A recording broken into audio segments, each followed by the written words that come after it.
Welcome to our channel, where we focus on relationships and the challenges people face in everyday life. Today's video will dive into the ups and downs of managing a busy career while maintaining a strong relationship. Let's get started. As a journalist, my job often keeps me far away from home. I spend a lot of time traveling for different projects, which means I'm always on the move. I'm 31 years old and married to a wonderful man who's 34. We met during one of my work trips and instantly fell in love.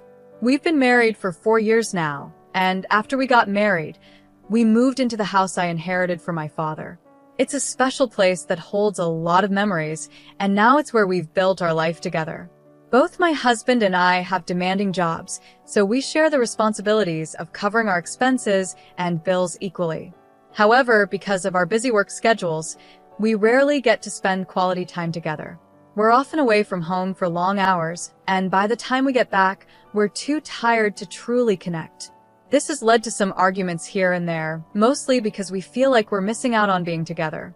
But over time, we've managed to resolve these disagreements, so there haven't been any major issues in our marriage. For a while now, we've been planning a much-needed trip to reconnect and unwind. Unfortunately, our busy schedules kept getting in the way, especially because my work was really hectic. I had to move from one city to another for various assignments, so our road trip plans kept being pushed back. We had this idea in mind to take a road trip to a distant city, stay at a nice hotel, and then return home after 3 days. We promised each other that the moment we found a little free time, we would finally go on this trip. We even saved up some extra money so that we could treat ourselves to a stay at a 5-star luxury hotel and enjoy fancy dinners. Finally, the moment came. I got an opportunity to return to my hometown for work, and I managed to apply for a 4-day holiday. I was thrilled. I packed all the essentials, and my husband and I set off on the road trip we had been eagerly waiting for. The excitement was real as we started our journey. We took turns driving, played our favorite songs, and spent the drive laughing and talking about everything under the sun. It felt like we were finally able to let go of all the stress and enjoy each other's company. It was one of those moments that made me feel like life couldn't get any better. After a long drive, we finally reached our destination and checked into the hotel. Luckily, we had booked our room online in advance, so everything was ready when we arrived. We were both so excited to spend this time together and create new memories, not knowing what surprises life had in store for us. We arrived at our hotel room, feeling exhausted from the long journey, but excited for the time we were finally going to spend together. After freshening up, we got dressed and decided to head down to the hotel's restaurant for dinner. The atmosphere was perfect, and we were both in great spirits. As we sat there, enjoying our meal, we talked about all the lovely memories we had shared over the years. It felt like everything was falling into place, and the evening was blissful. We were both so happy to be there, just the two of us, away from all the stress of daily life. Once dinner was over, we were too tired to do much else, so we headed back to our room and went straight to bed. I remember thinking how perfect the day had been as I drifted off to sleep, grateful for this rare moment of peace. The next morning, when I woke up, something felt off. I reached out to the side of the bed where my husband had been sleeping, but he wasn't there. At first, I thought he might have gone to the bathroom, so I waited for him to come back. But after a while, it felt like he was taking far too long. I started to worry, so I got up and knocked on the bathroom door. There was no response. My heart started to race, and I felt a knot forming in my stomach. I slowly turned the knob and opened the door, but to my shock, the bathroom was empty. My husband wasn't there. Panic started to set in as I quickly got dressed and rushed out of the room to look for him. I tried calling his phone, but the call wouldn't go through. His number was unreachable. My mind began racing with all kinds of terrible thoughts. Where could he have gone? Why wasn't he answering? I was so scared that I started asking random people in the hotel if they had seen him. I even checked with the front desk, hoping he might have gone out for a quick errand, but no one had any information. Growing more anxious by the minute, I ran to check the rental car we had parked outside the hotel. To my horror, the car was gone. My mind was spinning. Did he leave without telling me? What was happening? I thought maybe it was best to wait in the room, thinking he might return soon, but I couldn't calm myself down. The anxiety was eating me up inside, so I decided to leave the hotel and continue looking for him. With very little cash on me and no idea where to go, I somehow managed to find a way to get back home, hoping I would find answers there. When I finally reached home, I noticed that the door was already unlocked. My heart was pounding in my chest as I cautiously stepped inside, not knowing what to expect. As I entered the house, I saw my husband lying on the floor, crying and struggling to breathe. Around him, there were broken photo frames and shattered flower vases scattered all over the floor. The sight was so chaotic and confusing that I didn't know what to think. Seeing me, my husband slowly got up, his face filled with pain. Through his sobs, he said, "She's ruined me. She's left me with nothing." I was completely taken aback.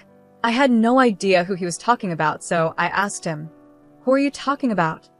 In a wave of emotion, he finally confessed that he had been seeing another woman, someone he had met at a nearby college. He admitted that he had been in love with her for over a year and had been secretly seeing her behind my back. His words hit me like a ton of bricks. I felt my entire world collapse around me. My head was spinning, and I couldn't bear to listen to any more. I left the house immediately, feeling utterly shattered and betrayed. Since that moment, I've been staying at a friend's place, unable to face my husband after everything that has happened. When I finally collected myself enough to confront him, he had the nerve to blame me for his affair. He said that I was never there for him, that I was too absorbed in my work to notice he needed someone by his side. He claimed I was too focused on my career, saying I had no real value for our relationship. Hearing those words only made the betrayal cut deeper. How could he say that? How could he blame me for his own choices? I had always thought we were a team, but now I feel like I never really knew him at all. I just can't wrap my head around this. How could the man I fought for, the man I stood up to my parents for, be the same person who betrayed me like this? I argued with my family to marry him because I believed in our love, believed he was the one I wanted to spend my life with. Every part of my life revolved around him. I cared about him so deeply and put my whole heart into making our relationship work. While I was giving everything to our marriage, he was off with someone else, someone much younger, being intimate with her while I was completely unaware. What makes it even worse is the thought that our house, our bedroom, was being used behind my back when I wasn't home. Just imagining that freaks me out. How could I have been so blind? Looking back now, I realized there were small signs, tiny hints here and there that something was wrong, but I never gave them enough attention. I ignored the gut feelings and trusted him completely. Now, I feel like such a fool. I can't even look at myself in the mirror because I feel like I was being played this whole time, like I was a clown in this twisted game. And to think, he had the audacity to confess everything to my face. He told me that he fell in love with this other girl, a girl who ended up leaving him for someone else. Now he's sitting here, heartbroken, crying about his loss, as if that's supposed to make me feel sorry for him. How can I even process this? How could he tell me he loved someone else while still being married to me? And now, he's heartbroken because she left him? The whole situation is so absurd that I can't even comprehend it. So, here's the latest update on my situation. My husband came to me recently, begging me to take him back. He's claiming that he made a huge mistake and that he's ashamed of what he did. He keeps saying that everything that happened was just a terrible blunder and he never intended to hurt me. But while he's apologizing, he has the nerve to tell me that I'm partly to blame for all of this. According to him, if I had been more aware or vigilant, I could have figured out his affair much earlier. He even had the audacity to say that it was my carelessness and lack of attention that drove him to cheat. He says he needed more love and attention while I was busy with work, and that's why he turned to someone else. It's unbelievable. Even if I had been absent or preoccupied with my career, does that justify his actions? How can he try to pin the blame on me when he's the one who made the decision to be unfaithful? And if he really loved this other girl, how can he now sit here and say he's heartbroken because she left him? It makes no sense. His apologies, his begging, it all feels so hollow. Now, he's saying we should try to fix our marriage, that we can work on things and make them better. But how can I see a future with someone who has betrayed me like this? How can I rebuild trust after everything he's done? I knew deep down that I couldn't continue living this lie, so I finally gathered the strength to file for divorce. I refused to spend the rest of my life with a man who has treated me so poorly and broken my trust. As soon as he found out that I had filed for divorce, he went completely off the rails. He started acting irrationally, calling me nonstop even though I refused to answer. When I didn't pick up, he took it a step further, calling my friends, my parents, even some of my coworkers, trying to turn them against me. He's been telling everyone that I was never really committed to the marriage, that I was always looking for a way out. He's trying to paint me as the one who is at fault, when in reality, it's him who destroyed everything. I can't believe this is my reality. The man I once trusted with my heart, the man I fought so hard for, has turned into a person I barely recognize. His actions have shown me that he's not the man I thought he was, and I know now that staying in this marriage would only bring me more pain. I deserve better than this, and I'm determined to move forward and rebuild my life without him. When I finally have a small reason to stand up for myself, he accuses me of creating a mountain out of a molehill. As if that wasn't enough, he's also questioning my character now. He's been telling people that I work with male colleagues and travel with them, implying that I'm somehow untrustworthy. Hearing this broke my heart into a million pieces. How could he say such things about me? I've always been respectful, always honored our relationship, and never gave him a reason to doubt me. Yet, here he is, tearing me down and attacking my character, all because I dared to stand up to him. I can't believe this is the same man I fell in love with, the man I fought so hard to marry. He used to be my whole world, someone I thought about constantly, someone I built my life around. But now, it feels like he's become a stranger. How could he stoop so low as to insult me like this? He doesn't even think before speaking these hurtful things. To make matters worse, my parents called me, asking me to reconsider my decision to divorce him. They believe that, in every way, we are perfect for each other, and that I should give him another chance. They're worried about what my life will look like after the divorce. They think I'll be the one to suffer while he moves on and finds another woman, just like he did before. But the truth is, I don't care anymore. He could find himself 3 new women, for all I care, and it wouldn't make a difference to me. There's no room for him in my life anymore. I don't understand why my parents want me to stay stuck in this toxic situation with a man who has proven himself to be immature and unfaithful. I'm a well-established woman. I have a good job, a stable income, and I own my house. Why should I compromise and give him another chance after everything he's done? Did he stop to think about our marriage when he was involved with that younger girl, someone who clearly didn't care about him or our relationship? Of course not. So, why should I be expected to overlook it now? My friend supports me completely and has told me she will stand by me no matter what decision I make. Her support means everything to me, and it helps remind me that I deserve better. As for the house, I'm the one who owns it, and I've decided I'm going to kick him out. He doesn't deserve to stay here, not after everything he's done. I think that's part of his problem, too. He knows he'll be homeless unless he moves back in with his parents, and that thought probably terrifies him. But that's not my concern. He made his choices, and now he has to deal with the consequences. My husband is nothing but a selfish, ungrateful man. He had a loving wife who built a career, owned a home, and worked hard to keep the marriage alive, yet he still betrayed me. Just because I was busy with work and away for some time, that didn't give him the right to do whatever he wanted behind my back. It doesn't excuse his behavior, and he knows that. Even now, after everything, he still isn't truly ashamed of what he's done. He's still asking for reconciliation, as if things can go back to the way they were. But he never stops blaming me, saying I should have known what was happening. How could I have known? I trusted him completely, and he took advantage of that trust. Looking back, I feel sorry for myself. During that road trip, I honestly thought everything was perfect. I thought we were finally getting back to a good place in our marriage. Little did I know, my husband had already broken our vows long before that trip, and all my efforts to make things right were wasted on someone who didn't deserve them. Now, I see things clearly. There's no going back. I'm moving forward with my life, leaving him and all his lies behind. And though the road ahead might be uncertain, I know I'm doing the right thing. I deserve better than this, and I'm not going to settle for anything less. I'm honestly relieved that everything has finally been uncovered in such a dramatic way. Now, she can stand up for herself and make decisions without living in the dark anymore. The real issue here is clearly her husband.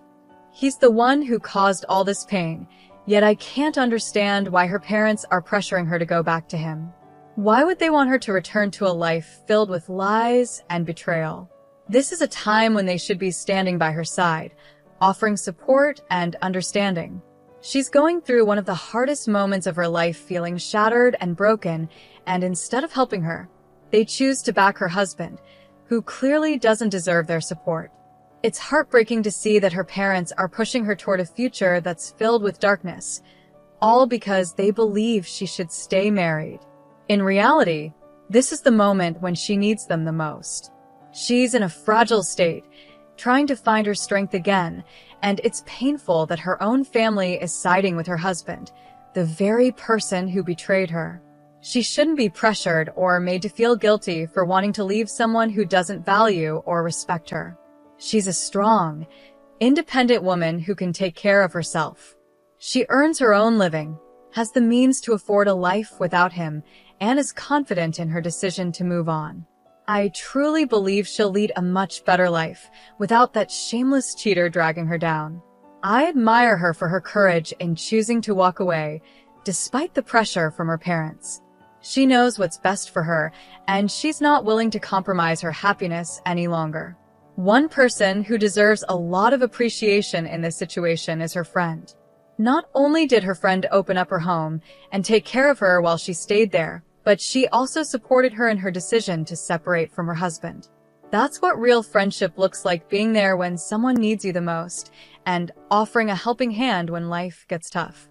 In this case, her friend is acting more like a family member than her own parents, who seem to be trying to push her back into a miserable situation. Meanwhile, her family, instead of offering love and support, seems determined to push her into a hellhole by making her go back to her cheating husband. It's shocking that her friend is the one acting with more care and compassion, while her parents seem to be blinded by their desire to see her stay in a marriage that's clearly broken. Sometimes, friends can feel more like family than your own relatives, and this is one of those moments. Switching gears to a different issue, I've been dealing with a problem at home that's been bothering me for a while now. Ever since our daughter was born, my wife has developed this unhealthy habit of buying way too many clothes and toys for her. Our daughter is only 5 months old, yet my wife is already buying clothes for her that go up to 2-year-old. As a stay-at-home dad, I'm the one doing most of the baby-related work, so I know firsthand that we don't even change our daughter that often during the day. She barely wears half of the clothes my wife buys for her, and I honestly don't see the need to keep hoarding all these outfits that we won't use. Instead of spending money on things our daughter doesn't need right now, I think that money could be used for more important things, like saving for her future preschool fees or even just adding to our savings for emergencies. The problem is, my wife doesn't seem to see it the same way. After she finishes work and helps with the house chores, she goes straight to her phone and starts browsing online, especially on Amazon. She orders these baby clothes in bulk without a second thought, and she doesn't even talk to me about it. Some of the clothes she buys are from high-end brands, which we don't need, and I've been too afraid to let our daughter wear them in case she stains or ruins them. It's frustrating because at the end of the day, our daughter is going to grow out of these clothes within the year, and all that money is being wasted. It's not like these outfits can be repurposed or used for long, so what's the point? I decided to take matters into my own hands and gave away some of the clothes designed for ages 8 months and above. I passed a few along to my sister, who also has a baby girl, and donated the rest to a local charity that helps single mothers. I feel like it was the right decision. Our daughter already has more than enough clothes to last her a year, and we don't need any more. It's hard to understand why my wife feels the need to keep buying more when we already have plenty. At this point, it's better to put that money towards something that will actually benefit our daughter in the long run, like her education or savings for her future. But for now, at least I've cleared some space and helped others in need with the clothes that we won't be using. I wasn't planning to tell my wife about what I had done until things took an unexpected turn at a recent family gathering. My sister was there with her little girl, and as fate would have it, my niece was wearing some of the very clothes my wife had bought for our daughter. When my wife noticed, she immediately confronted my sister and found out the truth that I had given those clothes away. My wife was furious when she realized what had happened. Looking back, I can understand why she was upset. Maybe I'm the one to blame here. I should have asked for her permission before giving the clothes away, or, at the very least, I could have tried to resell them to get some money back. But deep down, I knew she wouldn't agree with that idea. That's why I felt like I had no choice but to make a tough decision on my own. From my point of view, those clothes were better off with someone who actually needed them. Our daughter already had more clothes than she could wear, and there was no point in keeping more that she'd likely outgrow before getting a chance to wear them. I tried explaining this to my wife, but even after apologizing and sharing my reasoning, she's still upset with me. I just wish she would stop this pattern of impulse buying clothes for our daughter, especially since I've talked to her about it several times before. It's not that I don't appreciate her wanting the best for our little one, but the constant buying is unnecessary when we already have so much. To clarify, my wife is responsible with our finances in other areas. She pays all the bills and expenses on time, so we don't have any issues there. But I'm concerned that her impulse buying could eventually put a strain on her earnings. The money she spends on extra baby clothes could instead be going into our joint savings account, helping us build a more secure financial future. Some people might say I'm the a-hole in this situation, and maybe they're right.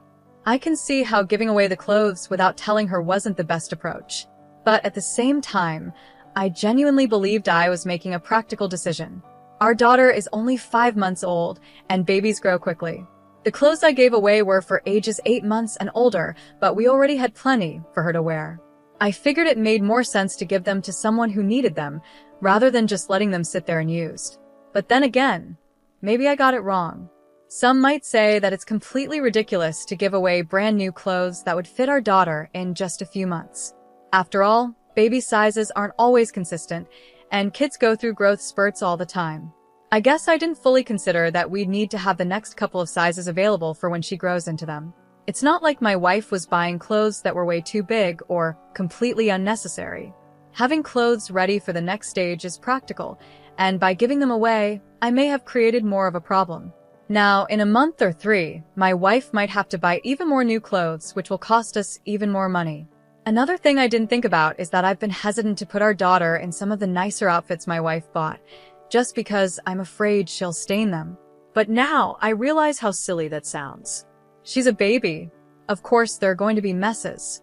If the money has already been spent on these clothes, why not let her wear them?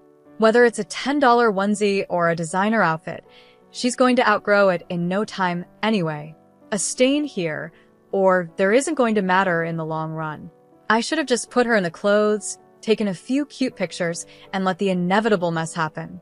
Babies are messy. That's just a fact of life.